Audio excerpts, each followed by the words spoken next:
All right, we'll call the Plan Commission meeting to order. Everybody have a chance to take a look at the minutes? I move to approve. Second. Motion second to approve. Any discussion? All those in favor? Aye. Opposed? Motion's approved. Got public hearings here. Public hearing for a conditional use permit at 2181 Jack Road Drive, St. Croix Valley Food Bank. This is a public hearing. It's your opportunity to weigh in on this topic. If you do have a comment, please come up to the podium, identify yourself and your address. Try to keep comments brief. Try not to repeat other people's comments. So this is a public hearing. Does anybody have a comment? Any comment? Any comment? Any comment? Move to close the public hearing. And second. Motion is second to close the public hearing. All those in favor? Aye. Opposed? Motion's approved. Public hearing is closed. Conditional use permit at 2181 Jack Road Drive for the St. Croix Valley Food Bank.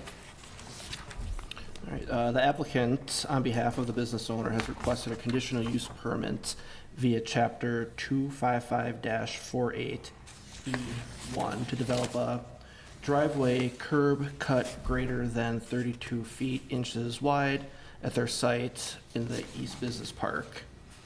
The need has been cited by the applicant due to truck loading docks and accessibility for trucks is necessary to meet truck turning radii as planned. A neighborhood meeting was conducted for the applicant on August 6th at 3 p.m. wherein neighborhood attendee participated and provided their support. No public comments have been received by city staff and the request is found to be in the public interest. Therefore, staff recommends approval of the CUP with the listed conditions.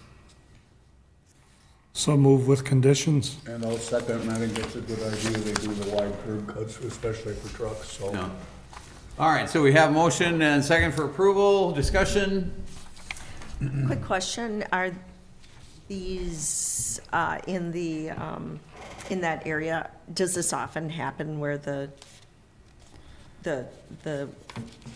width that we have in the zoning isn't wide enough?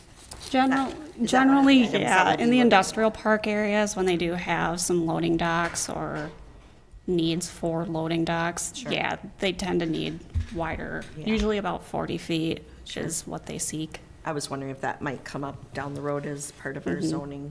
And that's something too, I would kind of like to look into for updating in our zoning code rewrite, specific to industrial park properties, allowing them to move forward with stuff like this, where CUP isn't I needed. like to see it in residential, because a lot of the old driveways, especially in the old part of town, were set up for Model Ts or old cars.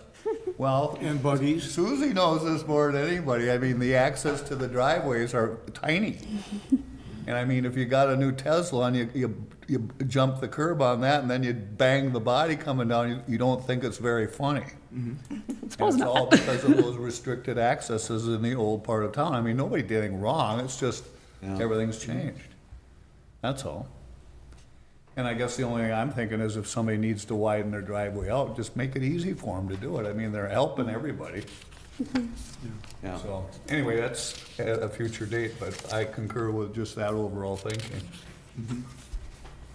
Okay. Thank you. Anybody else? All those in favor? Aye. Opposed? Motion's approved. Public hearing for a conditional use permit at 2200 Jack Road Drive, Bright Star Care. Once again, this is a public hearing, and if you have any comment, please come forward, step forward and identify yourself, give your address, keep your comments brief, and try not to repeat other people's comments.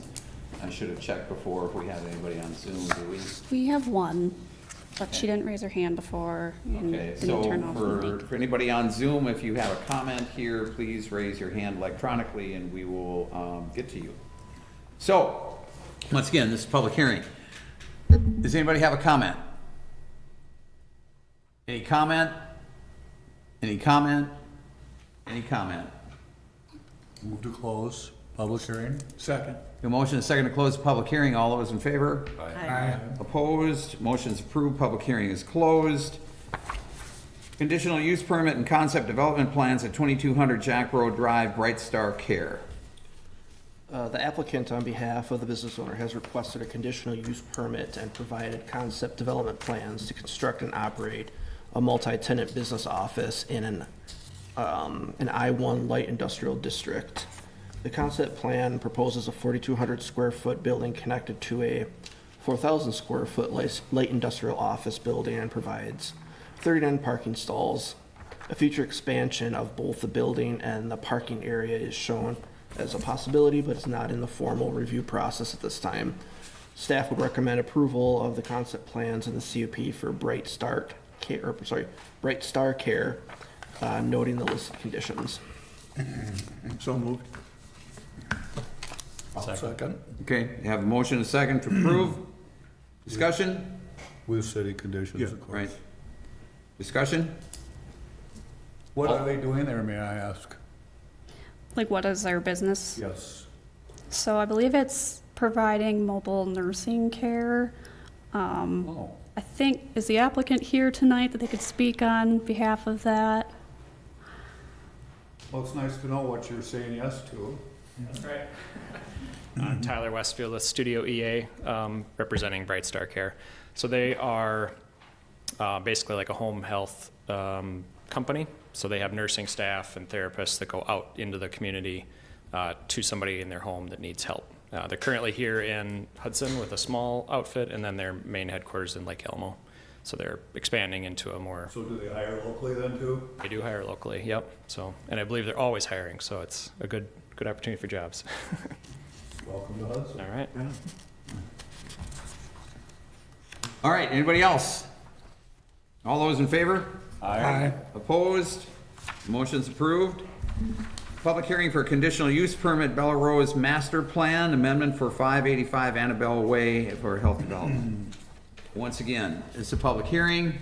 It's your opportunity to comment on this issue. If you do want to comment, come forward, or come up to the podium rather, identify yourself, give your address, and try to keep your comments brief, try not to repeat other people's comments. So, does anybody have a comment? Any comment? Any comment? Any comment? Move to close the public hearing. Second. Motion is second to close the public hearing. All those in favor? Aye. Opposed? Motion's approved, public hearing is closed. Conditional use permit for Bella Rose Master Plan Amendment and Concept Development Plans for 585 Annabelle Way. What did I say before? Health development? Is it? Hearth. Park development. Oh, I misread that, I apologize. Anyway, So the applicant has requested a conditional use permit and proposed concept development plans to develop a 92-unit apartment building. The apartment building would contain a mix of studio, 1-bed, 2-bed, and 3-bed units, as well as underground parking, an exercise room, 2 community rooms, outdoor gathering space, and a pet washing station. Meanwhile, the CUP request specifically is in regards to the development parameters set in place currently under the Bella Rose Master Plan CUP, which in itself defines the height and setbacks for the apartment building specifically.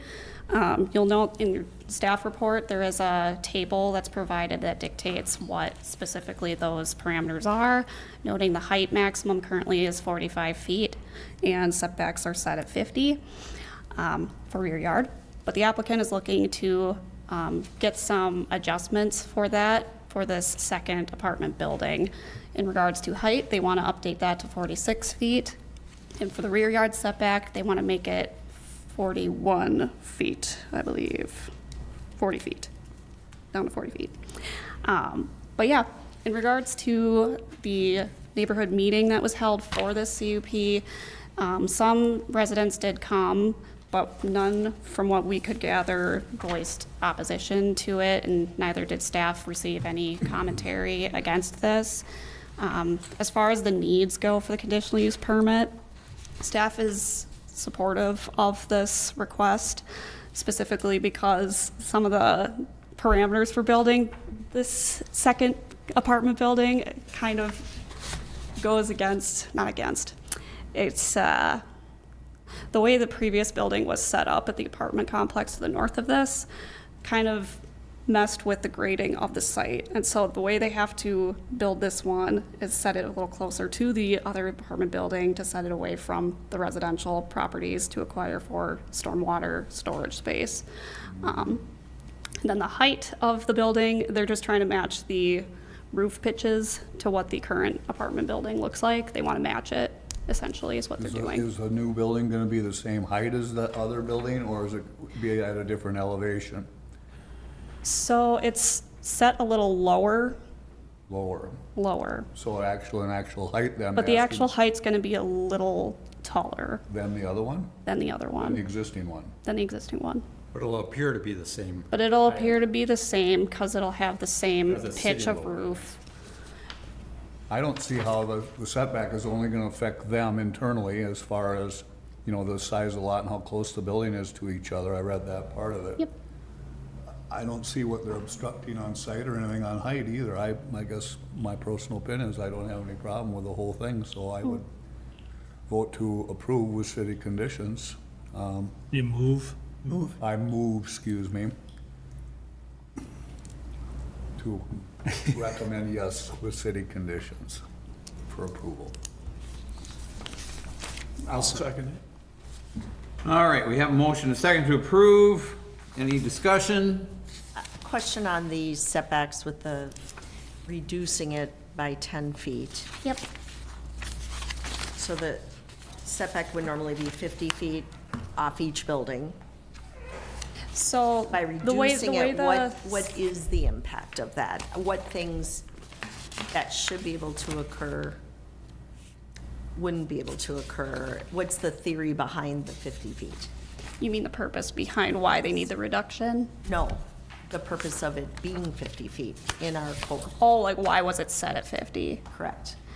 So I believe the purpose of that came in place from all the public comment from the neighborhood residents. I'm sorry, what? So the comments from neighborhood residents back when this was initially platted and planned out master plan wise as this, it was proposed then to have higher setbacks than standard, just because people wanted to ensure that the single family homes were set back as far away from this as possible. And into, it needed to be set back enough from the other apartment building for fire safety purposes. And realistically, our current setbacks for RM multifamily is, I believe, 40 feet anyway. So we don't see a problem with reducing it to that regardless. It was just set this way because that's what the developers said. It was fine to do that, but it was also to help appease any concerns from residents. So it's normally 40 feet for For rear yard, I believe. rear. And that's what they're looking to amend, it's just the rear yard But setback. this project was set at 50 feet originally because of the original plan and then Yep. how it was all created. Yep, But you're saying our zoning otherwise is 40 feet? our original zoning for multifamily otherwise is less than 50 feet, yes. Less than 50, what is it? Feet. No, but less than 50 feet, what is it less than 50? What is it currently, you mean? 40. Okay. So essentially, the 50 feet was kind of an arbitrary number. It was an arbitrary number.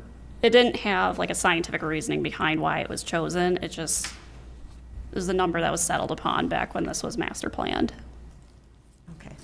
All right, so neighbors obviously got notice of this. The neighbors that would have weighed in on this to obviously effected the original 50-foot setback have been notified that now it's trying to be reduced. Correct. And a neighborhood meeting was held, so they were given the opportunity as well to, Right. And I guess moreover, where I'm coming from is what is our normal city zone setback in a case like this? Regardless of what Bella Rosa's project was set up as, what is a standard City of Hudson multifamily setback for rear? so I'm looking that up now. Rear yard's actually 35. I was Okay. off. Okay. That's what I was It's wondering. I wanted to 35. hear what that number was. So I was just curious also if, is there any kind of a safety issue here with fire trucks or ambulance or anything like that that would be impacted by reducing it? No, there shouldn't be, as long as it's not going underneath what our zoning district for multifamily setbacks currently requires, and in this case, it wouldn't be, so staff would be in favor of this. Okay, and then with the height, it's a foot, I understand. If that foot is not granted, what's the impact of the project? I guess they would have a shorter pitch roof. I believe the applicant is here tonight, if he would care to Sure. comment on that quick. Hi, my name's Greg Johnson. I'm with the developer. We have looked at that as an alternative. Right now, the pitch of the roof in the current building is a 512 pitch, so that gives you kind of an idea of what that looks like. We would have to go down to maybe a 412, which gets to be more of a flatter, less probably aesthetically pleasing roof. If we went down to that shorter roof, it just brings that pitch down. People associate with that with a different type of housing, and so we're trying to stay away from that. One of the things that we had talked to the residents about is, if you're on a drone looking at both roofs, the height of the roofs would be the exact same. So we're not. The problem that we're having is that the grade behind the building is a little bit lower than what it is on building 1. So the actual structure itself has the same height. It's just the way that we measure here in the city. It's pushing that 10 inches or something over the 45 feet. Does that answer your question? Actually prefer you having a steeper pitch, and it helps you on roof life and a whole bunch of other issues. Yeah, and too. snow and everything, drainage and whatnot. And So- your architecture too, it makes it look like a more expensive Aesthetically, it looks building better. versus, the 412 or the flat type houses. I completely understand the whole thing. Yeah. Yeah, I understand. I'm just asking because with every project we get, I am curious about the purpose behind it. Yes, fair. correct. Thank you. Thank you. Anybody else? I'm sorry, did we have a motion on this? Okay. Anybody else? All those in favor? Aye. Opposed? Motion's approved. Concept development plan at 410 Annabelle Way, Hudson Coffee LLC. So the applicant has submitted concept plans to develop a coffee shop in the Bellerose neighborhood. The applicant has further shown a potential condo lot split to allow an additional building to be developed on the south half of this lot. So they separate them, noting Unit 1 and Unit 2. The coffee shop, anticipated to be Starbucks, would be 2,571 square feet in area and have a 600 square foot patio on the south side. As the coffee shop includes a drive-through concept, a conditional use permit application will be required of the applicant and reviewed at a future date with Plan Commission and Council. A neighborhood meeting has already been conducted for this, though. Those details will come out when the public hearing obviously comes forward. In the meantime, as this is proposing more development than was previously master planned for this site, staff's recommending the applicant have a traffic study be conducted. And with this condition and all others listed in staff report, we would recommend approval of the concept plans. Also move with those conditions that the traffic be done. I was gonna ask, are they gonna have a drive-through, and you've already answered that, so. Yeah. To be uniform and fair, we've done it to other people, we have to do it here too. And funded, we pick the people that do the traffic study, correct? So they'll come back once the traffic study is completed, or? if Well, they'll the- have to come back regardless for the final development plan review, but yeah, at that time, we would have the traffic study done. So, did I make that as a motion? I believe thought I so. did. Second. Okay, we have a motion and a second. Discussion? All those in favor? Aye. Opposed? Motion's approved. Certified survey map, Summer Pines Drainage Area Outlot 5. So the Summer Pines Townhome Association has filed a CSM with the city requesting the proposed subdivision of what would be noted as Outlot 5. The proposed lot encompasses the 1.84 acre Summer Pines drainage pond area. Following the creation of this outlot, the Townhome Association plans to deed the outlot to the city, wherein the Public Works Department would then take over maintenance of the pond. They are in favor, the Public Works Department is in favor of doing that, so it's not just something being proposed at this point. Like, this has been in discussions for quite a while, so. With that said, staff would be in favor or recommend approval in this case for the CSM. You know, it states that the Public Works would be able to manage all future drainage pond maintenance. What's the benefit to the city? What, I mean, if it stays as it is within Summer Pines, doesn't the city still, if they see issues, let Summer Pines know, whatever the homeowners association is or whatever, and have them address it at their expense versus at the city's expense? Yeah, so generally, I believe how the process goes for Public Works is they will, if they find that it's not being maintained over time, they'll contact the HOA or homeowners association, noting that it's not being taken care of, and if it's still not, they'll go in and do the maintenance themselves and charge it to the HOA for the labor and maintenance of that. I guess I don't see the benefit of having that be the city's expense if there's issues with the pond for that area.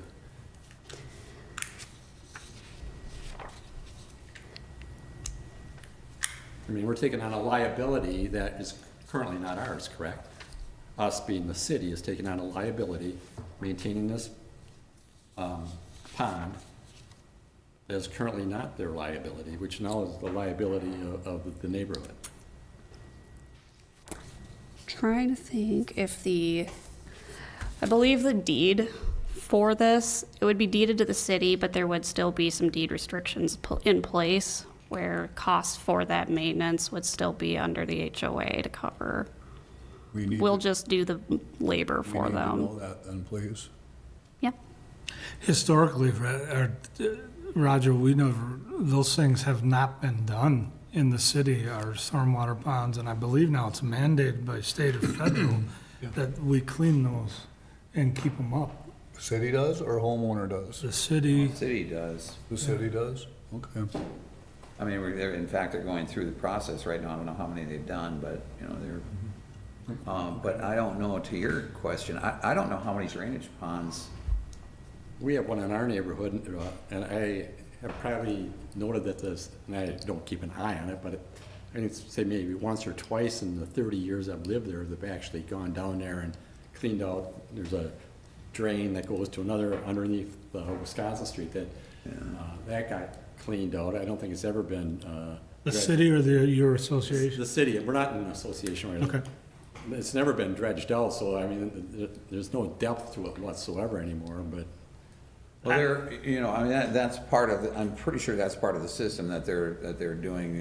They went from pretty much the drainage pond over at the golf course, the old golf course, and came through behind Stone Pine Bay, and then the other side of Grandview, where you saw where they cut all the trees down, dredged it, and redid everything over there, and then I they think the worked one their way. behind our house is Then they all worked their way down to you. Wisconsin Street to that. Yep. Okay.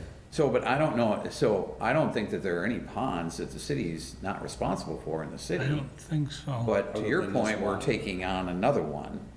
Yeah, Well, that's why I was wondering if it was in the deed or not. But that's not uncommon, that the city would be responsible for the ponds. It's just a question of, policy-wise, do we want to take on another one? A lot of cost. I mean, once every 20 years, or what would be the frequency on something like that? Well, its alternative is piping that we don't have. Well, isn't it retention of rainwater and stuff to keep it in the neighborhood rather than shoving it down the sewers? Exactly. well, yeah, but they gotta clean the silt that's in there, and So it's serving a purpose. I think we're gonna get some more information. Welcome, if you would, please pull the mic down and identify yourself. Okay, I'm Kathy Montgomery. I'm one of the board members for Summer Pines. My understanding is, first of all, that pond, Spruce Drive, which is a public street, drains into that pond. And that is one of the reasons why we initially started this process with the city and Public Works as to turning it over. I hear what you're saying as far as taking on additional responsibility. and the costs that that incurs. One of the things that we've been trying to do over the years is go down and clean up trash. We get a lot of trash that blows over the St. Patrick's Church parking lot down into that pond. So we've made a point of going and cleaning up that trash. So I think that, yes, there is dredging it at some point. We have a linear pond that is behind our units that are like 501 to 535. That is absolutely needs to be dredged. That is already owned by the city. It has been all along. I think they're not going to be able to, clear cut it or dredge it this year because of all the rain. But those outlets are already blocked on that pond. And we're trying to prevent the overflow from that pond going up into the landowners, their yards, et cetera. First getting that one done and also turning over this other one. Does anybody have any other questions? I'm confused. So when the development first went in and the pond was first created, who was responsible for it? Well, the developer never turned it over to the city. It was our responsibility because it was part of the development. There was nothing said about, the city having ownership of that land, of that pond. And the development was started in 2003? 2002? Would there be a So development it's- agreement? Yeah, there would be a development agreement that would dictate who's responsible for what. I don't have it on hand. I think we should move to postpone this to the next meeting for more information. Okay. I concur. I second that. Look at the development agreement and whatever other documents are tied to it, and then maybe we get kind of a clearer answer from Public Works. Yeah, I would suggest that Public Works weigh in on this as well. And what has been city policy and how many does the city maintain versus how many are out there privately that we don't know? It's good to know. I mean, I'd like to know that. Are we making an exception by doing something like this, or are we just doing something that was overlooked and should have been done? I mean, it'd be nice to know the whole policy on the thing. Yeah. Bless you. Thank you. I need it. So that is a motion. All right. And I all right. second it. All right, so we have a motion and a second to put this off until, I guess, lay on the table essentially until the next plan commission meeting. And gather more information, right? Yeah. Any discussion on that motion? All those in favor? Aye. Opposed? Motion's approved. I move to adjourn unless I'm out of place. We're gonna, Well, second. I don't have anything, anybody? Too late. All right, motion and second to adjourn. All those in favor? Aye. Opposed? Motion's approved. We stand adjourned. Thank you, everybody.